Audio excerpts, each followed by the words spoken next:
자, 몬트리올 최초의 여성 시장, 바로 발레리 플랑트 이야기입니다. 8년 동안 시장으로 일했는데요. 이제 곧 물러난다고 하죠. 과연 그녀의 시간은 몬트리올에 무엇을 남겼을까요? 오늘 한번 제대로 들여다보겠습니다. 네, 그녀의 8년을 둘러싼 평가는 정말 딱 이 한 문장으로 갈립니다. 몬트리올을 더 살기 좋게 만든 녹색 선구자다. 아니면 아니다, 너무 많은 약속을 어긴 분열적인 리더일 뿐이다. 정말 극과 극이죠.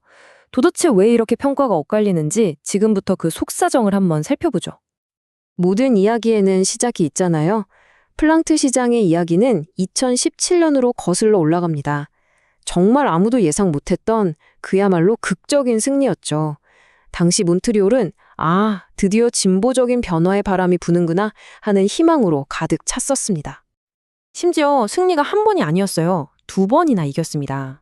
2017년에 그 돌풍을 일으킨 다음에 전 세계가 팬데믹으로 정신없던 2021년에도 그때도 압도적인 지지로 재선에 성공했죠.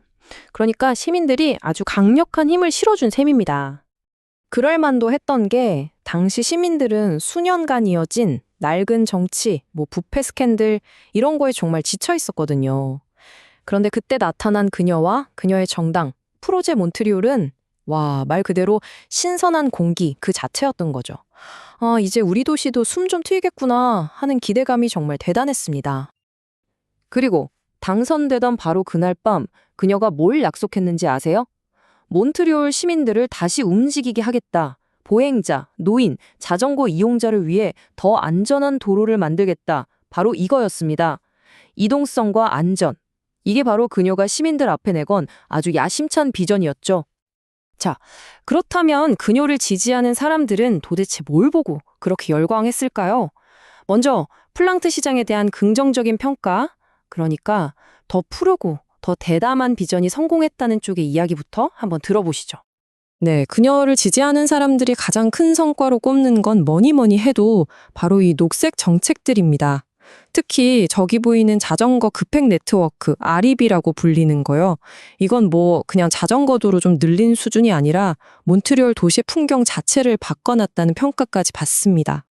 이게 그냥 지지자들만의 이야기가 아니에요. 도시계획 전문가조차 몬트리올이 진짜 변하는 게 눈에 보인다 이렇게 말할 정도니까요. 바로 이거죠. 눈에 보이는 가시적인 변화. 이게 바로 그녀를 긍정적으로 평가하는 가장 큰 이유입니다. 자, 그런데 빛이 있으면 그림자도 있는 법이잖아요. 이제 이야기의 다른 쪽, 동전의 뒷면을 볼 차례입니다. 그녀를 비판하는 사람들이 목소리를 높이는 이유. 바로 지켜지지 않은 약속들에 대한 이야기입니다. 그녀의 약속 중에 가장 대담했던 것 중 하나가 바로 이 숫자, 6만과 관련이 있습니다. 6만. 이게 뭐냐면 10년 안에 사회주택을 무려 6만 채나 짓겠다는 약속이었어요. 엄청난 계획이었죠. 하지만 그 야심찼던 약속과 현실의 거리는 너무나도 멀었습니다. 보세요. 많은 사람들의 기대를 한몸에 받았던 핑크라인 지하철. 아무런 진전이 없었고요. 방금 말한 사회주택 6만 채 공약도 사실상 궤도를 이탈해버렸죠. 그러니까 비전은 좋았는데 실행력이 따라주지 못했다 이런 비판이 나오는 겁니다. 비판은 여기서 그치지 않습니다. 그녀의 재임 기간 동안 시민들의 일상을 파고드는 고질적인 문제들이 전혀 해결되지 않았다는 지적이 많아요. 노숙자 문제, 주택 문제, 만정적인 교통체증, 특히나 이 집값 문제는 정말 심각해서 많은 몬트리올 시민들의 삶을 아주 무겁게 짓눌렀습니다. 한 전직 시의원의 이 말이 어쩌면 실망한 사람들의 마음을 그대로 보여주는 것 같아요. 진보적이면서도 실용적인 행정부를 기대했는데 그런 건 오지 않았다. 이거죠. 그러니까 이상은 높은데 현실 감각은 부족했다. 이런 좌절감이 묻어나는 겁니다. 자, 결국의 평가는 누가 하겠습니까? 바로 그 도시의 주인인 시민들이 하는 거겠죠. 그렇다면 실제 몬트리올 시민들은 그녀의 8년을 어떻게 생각하고 있을까요? 온라인 커뮤니티에서는 어떤 이야기들이 오가는지 한번 살짝 들여다보겠습니다. 온라인 토론들을 쭉 살펴보면요. 와, 정말 시민들의 생각이 얼마나 다양한지 바로 알 수 있습니다. 주택 문제에 대해서는 비판이 많지만 예를 들어 대중교통 문제 같은 경우는 의견이 확 갈려요. 이건 프랑트 시장 탓이다 하는 사람도 있고 아니다, 그건 주정부 책임이 더 크다 이렇게 맞서는 거죠.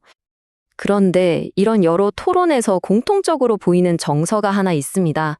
바로 그녀가 미완의 과제를 남기고 떠난다는 느낌이에요. 뭔가 큰 변화를 시작하긴 했는데 제대로 끝맺지 못했다는 그런 아쉬움이 짙게 배어 있는 거죠.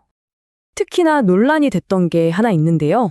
바로 그녀가 소셜미디어에서 댓글 기능을 막아버린 일입니다. 이 결정이 시민들 말은 듣지도 않는다는 비판에 그야말로 불을 붙인 격이 됐죠. 많은 사람들한테는 이게 소통하지 않는 시장의 상징처럼 보였던 겁니다. 물론 그녀를 옹호하는 목소리도 여전히 큽니다. 이 사람들은 이렇게 말해요. 아니, 도시 행정이라는 게 그렇게 간단한 게 아니다. 특히 주택이나 교통 같은 큰 문제는 시장 혼자서 해결할 수 있는 게 아니라 주 정부와 함께 풀어야 할 문제다. 이렇게 반박하는 거죠. 이렇게 보고 나니 발레리 플랑트라는 이름은 결국 대담한 비전과 냉혹한 현실 사이의 팽팽한 줄다리기 그 자체를 상징하는 것 같습니다. 몬트리올은 이제 새로운 시장을 맞이하겠죠? 그리고 우리에게는 이런 질문이 남습니다. 더 나은 도시를 꿈꾸는 그 대담한 비전, 우리가 치러야 할 진짜 대가는 과연 무엇일까요?